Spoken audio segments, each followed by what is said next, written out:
I'm John Ellsworth with Success Strategies. I'm the founder of Success Strategies Incorporated and creator of the Success Strategies Advantage. And today I want to talk to you about a blog that I wrote recently entitled Your Tax Dollar at Work.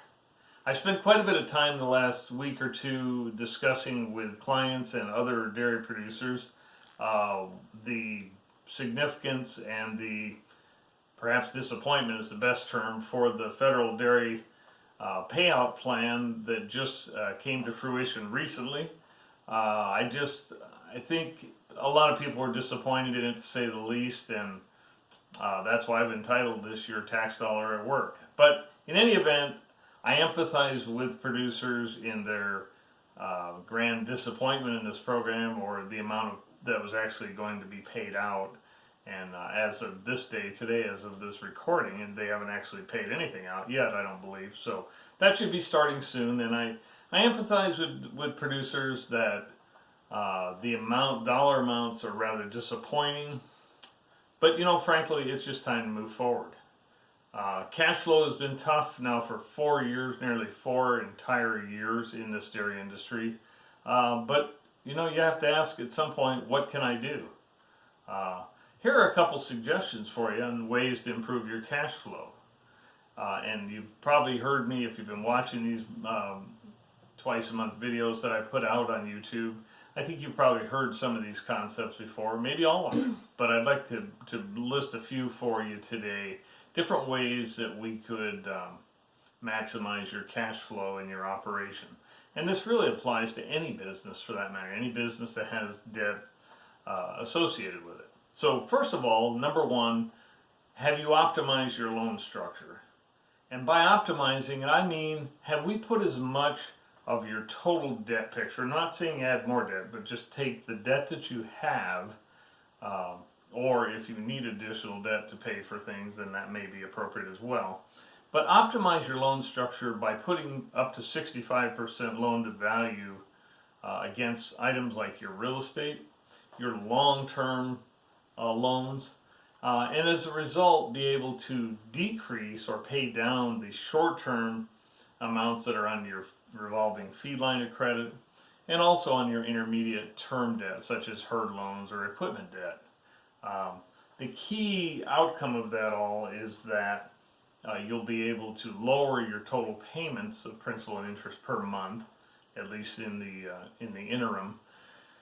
And as a result, you'll boost your cash flow. And that's not taking on any additional debt. You are just going to pay it back at a little bit slower rate because we'll be paying on a 25-year repayment schedule on real estate if you have adequate real estate to support this type of loan, instead of paying on a 12-month feed line or a 7-year herd loan, for example, or a 5-year equipment loan. It'll just boost your cash flow considerably, and I think that's very beneficial in times like this. If you recall, my second point is, if you recall back my last blog and video done around August 31, there were 4 or 5 key points that I mentioned there, and I'm going to review them at the risk of sounding redundant. I think they're worthy of being reviewed and evaluated, if you will, once again. Number one, be sure that you're maximizing the use of your facility. I called it fill the facility to its capacity. For maximum efficiency, you didn't build a 1,200 cow facility to milk 600 cows in it. That's like running an 8-cylinder engine on 4 cylinders. It just doesn't make sense. But fill the facility, maximize your efficiency, and I've heard people say, gee, replacements are so cheap. Well, if you're not filled up, maybe this is the time you should fill up with those less expensive replacements and maximize the efficiency of your own operation. Number two, I've mentioned getting some sound feed contracts lined up. There's a lot of turmoil right now with trade talks, trade disputes, NAFTA revisions, all kinds of things worldwide. And some of those are going to create some, what I call opportunities to capitalize on special deals that may be really awesome deals for your business, in terms of purchases, but they may be short-lived. So my advice is don't diddle around, but if you see an opportunity, grab it. It doesn't have to be a home run. Home runs win a lot of games in baseball, but you know what? A lot of singles can win games as well. And walks and singles will get people in to score, and you can win the game with that too. So take advantage of these. Even if you tier your contracts, grab the opportunities when they appear favorable by historical standards, because they may not be there later, and I would hate for you to have missed them. Talking about feed, I want to discuss real briefly feed efficiency.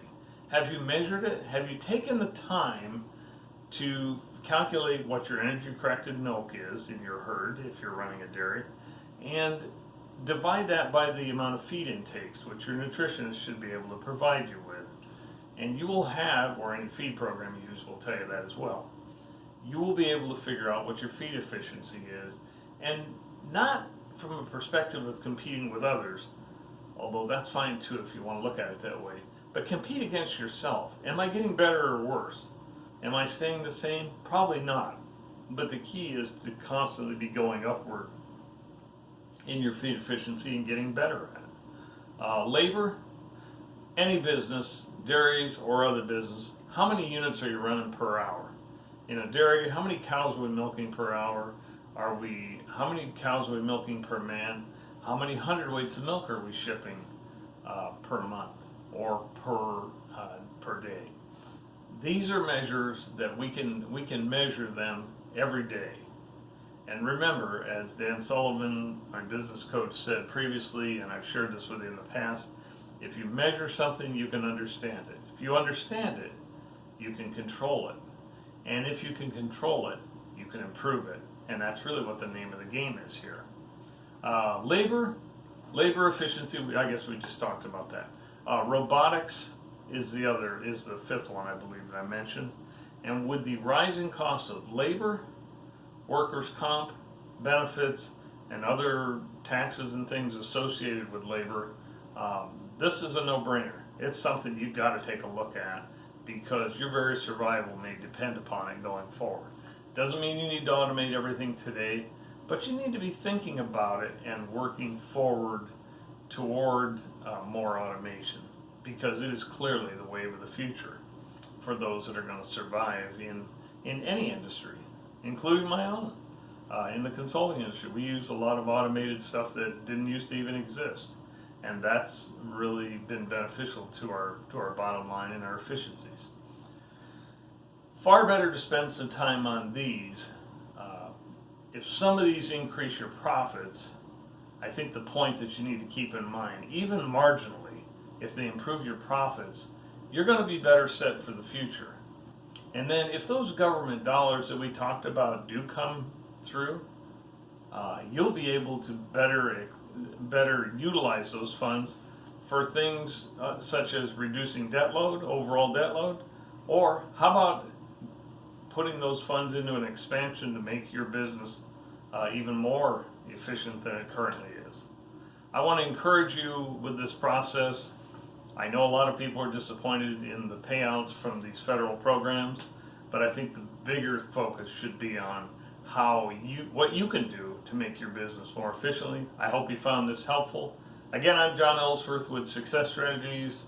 I'm founder of Success Strategies Incorporated and the creator of the Success Strategies Advantage.